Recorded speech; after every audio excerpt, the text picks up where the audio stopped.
and the chapter is Children of the Dark. We march at the same pace as before, but anxiously now, aware of the demon's warning that death would strike today. We're tense, prone to snap at the slightest irritation.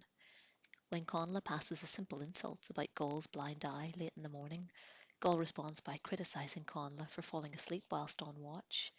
The pair almost come to blows and have to be separated by the rest of us. Ronan and Lorcan are the calmest, the brothers of little fear of death. This is part of the big adventure for them. I think they're half hoping we are attacked so they can kill more demons. My lessons continue throughout the day. I was afraid the magic would desert me when the sun rose, that I wouldn't be able to draw down the power of the stars, but Durst teaches me to ignore the state of the sky and draw from it regardless of whether it's day or night. The stars hide but are always there, he says. They're weaker in the day, but not as weak as demons. Most of them can't draw from the stars at all while the sun shines, but we can. Since I made the breakthrough, I've come on like a child who's taken her first step and is now toddling everywhere at high speed. I find it easy to move objects, stones, branches, even Bran. I make him rise while we're resting, move him a few strides across in the air, and set him down without him even noticing.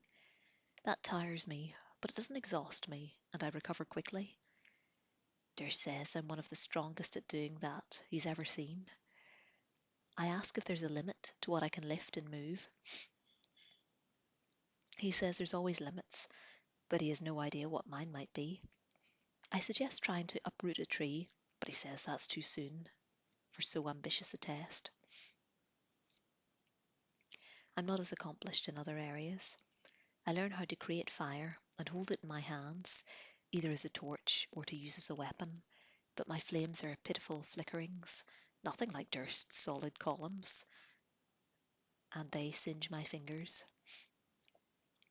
I develop protective spells, like the ones we use to mask ourselves at night, but they're a little more complicated, designed to shield me from physical assault.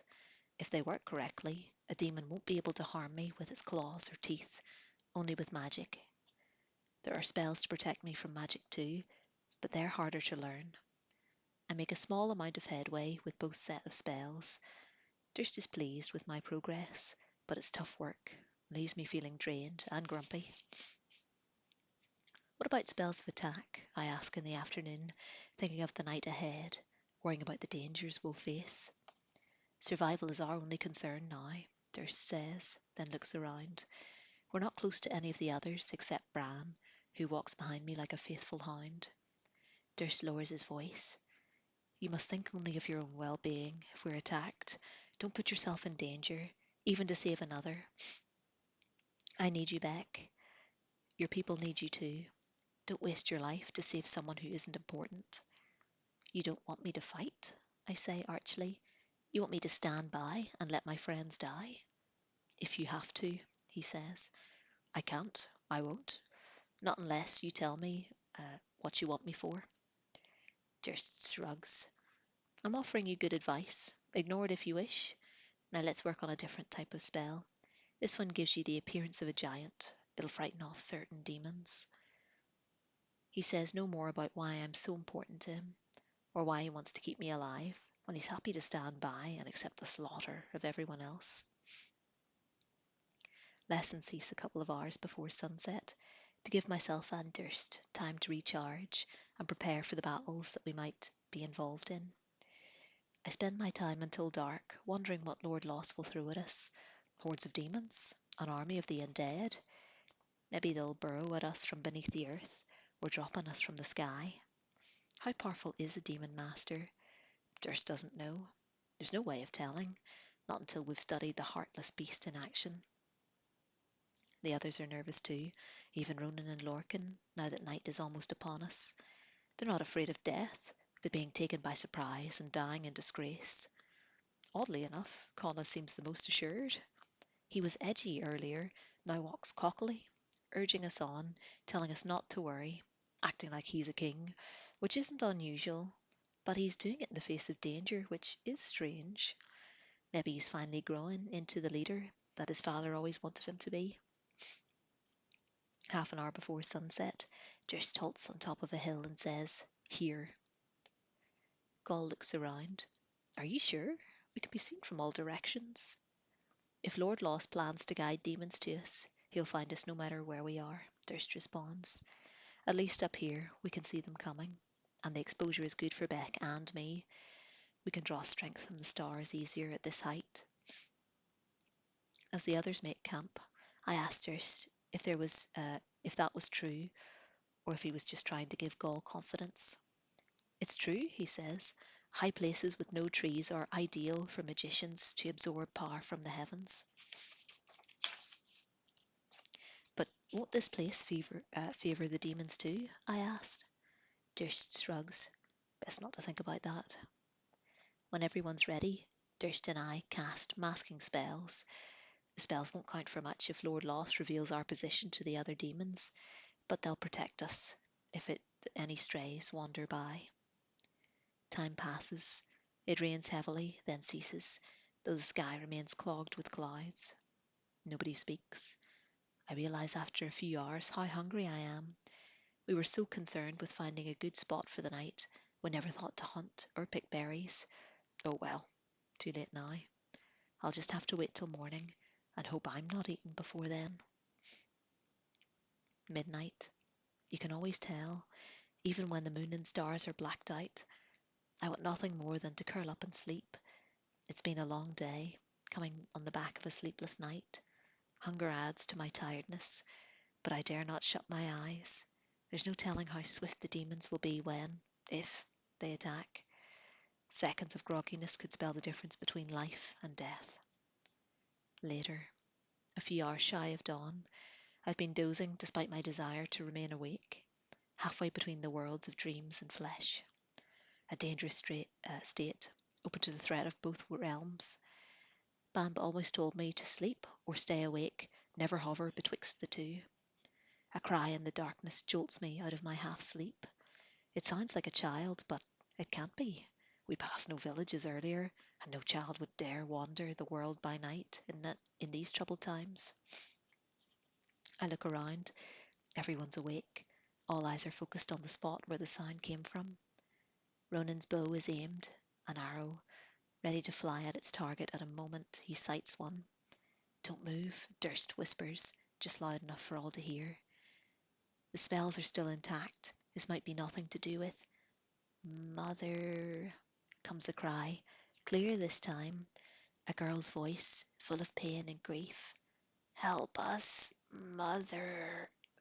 A different voice, a boy this time. "So cold, Mother." A third child, also a boy. He sounds younger than the other two. "What was that?" Lorcan asks nervously, tugging at his earrings. "I'm not sure," Durst answers. "Only demon masters can mimic human voices, and the undead don't retain the power of speech. Perhaps Lord Loss is manipulating a lesser demon." "Mother, hold us," the girl again. Her voice sends shivers down my neck. I want to run to her and wrap my arms around her, even knowing she can't be human. She sounds young, scared, lost. "I don't like this," Gaul mutters, his eye darting left and right, trying to pick out figures in the darkness. "They might be real children," Vigna says. "The demon could be using them to trap us." "No," Orna says, and there's a tremble to her voice.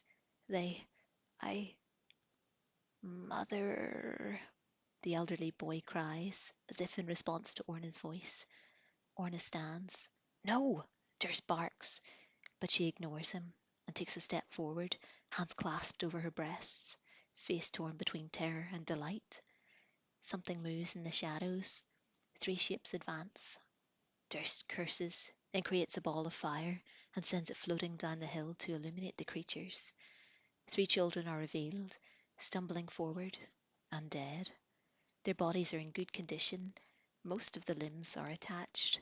The flesh isn't ripped to pieces, heads on necks, but they're definitely not living children. They move sluggishly. One boy's missing an eye, the other both its ears, the girl some fingers. "My children," Orna croaks, as though and although I was cold with fear already, I now turn to ice. Orna takes a step down the hill. Orna, Gall hisses. Stop! They're not your children. It's a trick. But they are, Orna says, tears flowing down her cheeks. A warrior no longer, all woman now, all mother. It's a glamour, Jess says softly. They're probably the bodies of other children disguised to look like yours. No, Orna says. I know my young one loves anywhere. Cold mother, the young boy moans.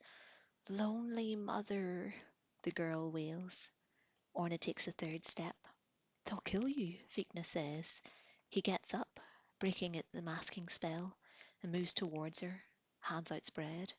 If you go to them, they'll slaughter you, like the demon slaughtered them. It doesn't matter if you were or if they were your children. They're demonated now. They're Lord Losses. He shouts, scaring us all. You're out there, aren't you, Demon Lord? Watching this and grinning, aye? No answer, except for more cries from the undead children. Fikna closes on Orna and reaches for her to lead her back to safety. Before his fingers touch her, she leaps away from him and draws a knife. Stay back, she snarls. Fikna blinks and lowers his hands. Orna looks at the smith pitifully. They're my children, she whimpers. I can't leave them. They're calling me. Mother. All three wail at the same time. This is madness, Gall says, stepping up beside Fikna. Orna points her knife at him. Gall glares at her with disgust, but with sympathy too. Put your weapon away and come with us. You'll see the folly of this in the morning. But they're my... No, Gall shouts. They're nothing except walking lumps of rotting flesh. Look at them, woman. Look with your eyes and brain, not your heart. Your children are dead. Accept that. Let the vision pass. But what if... Maybe they could... Orna's shoulders slump. Tears fall more freely. Fikna moves towards her again. Gall stops him and shakes his head. Wait. Can't we lift the spell? I asked Durst. Remove the glamour so she can see them as they really are? No, Durst says shortly. She's seeing with her heart now, not with her eyes. No magic I know can combat a self-powered spell like that. I could shoot one of them with an arrow, Ronan says, squinting as he takes careful aim. Orna growls like a wild animal. You'll die on the spot if you do. Let her go, Connla laughs cruelly. Is she so desperate to mother demons? Who are we to stop her? Brickaroo, Gall roars, a foul curse for a meddler. Connla only smiles. Please, Orna, I mutter, trying another approach. I need you. You're like a mother to me. Let me be your daughter. I couldn't bear it if you left. Orna's eyes soften as she smiles. You're a good girl, Bec, and I love you almost as much as I love my lost ones. She shakes her head ever so slightly. But you're not mine. They are, and they're calling to me. But I get no further. In an instant, taking us all by surprise, she leaps away and is racing down the hill towards the three undead children, who raise their arms and croon with delight. Fikna starts after her, but Gall trips him. As he rises angrily, turning on Gall, the old warrior sticks his hand out, palms upwards, a sign for peace, then says softly, Macha, help her. The fury fades from Fikna as he turns to watch, along with the rest of us. You should have let me go, he murmurs. I might have caught her. No, Gall replies. She was too far ahead and too desperate. Orna reaches the children and stops. I expect them to attack, but they just stand there, staring at her, arms outstretched, waiting for her to hug them. For a moment, I wonder if we're mistaken, and if these are her children, and mean her no harm. But then just nudges me and pointed to the right, further down the hill. I spot the outline of Lord Loss. Inhuman eyes fixed on the women and children, wicked smile visible even from here. Ronan fires an arrow at the demon master, then another. but both stop short of their target, as if they've struck an invisible wall. Lord Loss doesn't even glance in our direction. Orna kneels, extends her arms, and draws the children in close. I see their faces, alight with evil glee. The eldest boy gently, lovingly, brushes the soft flesh of her neck, then sinks his teeth into it. Orna stiffens, but doesn't cry out. The girl latches onto the warrior's upper arm, chewing at it like a dog with a bone. The youngest boy's head sinks beneath Orna's shoulders. He rips her tunic open. I can't see from here, but I know he's suckling, drawing blood instead of milk. Orna's arms tighten around the children, hugging them closer. She hums a tune women sing to their young to sleep. I gasp with horror when I hear that, and turn away from the awful sight of the undead boys and girl feasting on the living flesh of their mother. Feekna squats beside me and grabs me tight, letting me bury my face in his chest. There, little one, he coos. She's happy. She thinks she's back with her children. We should all be so lucky to die so willingly. But they're not, I cry. They're not hurt. I know, he whispers, stroking the back of my head, but she thinks they are. That's all that matters.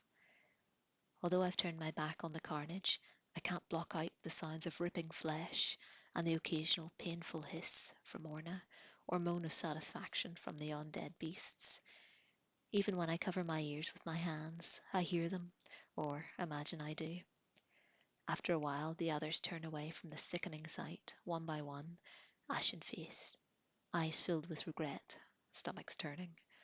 Even cruel Conla, who gave up on her before anyone else. The only one who doesn't turn away is Bran. The boy remains sitting where he awoke, watching silently, head tilted to one side, frowning curiously, as if he's not entirely sure what's happening, as waiting to see if it's a game, or with an unexpected, amusing finale. Eventually I can't bear it. I walk over and turn him around and sit beside him. I lean against the simple boy and keep him faced away from Orna, allowing her the humble dignity of dying in peace. And that's the end of that chapter.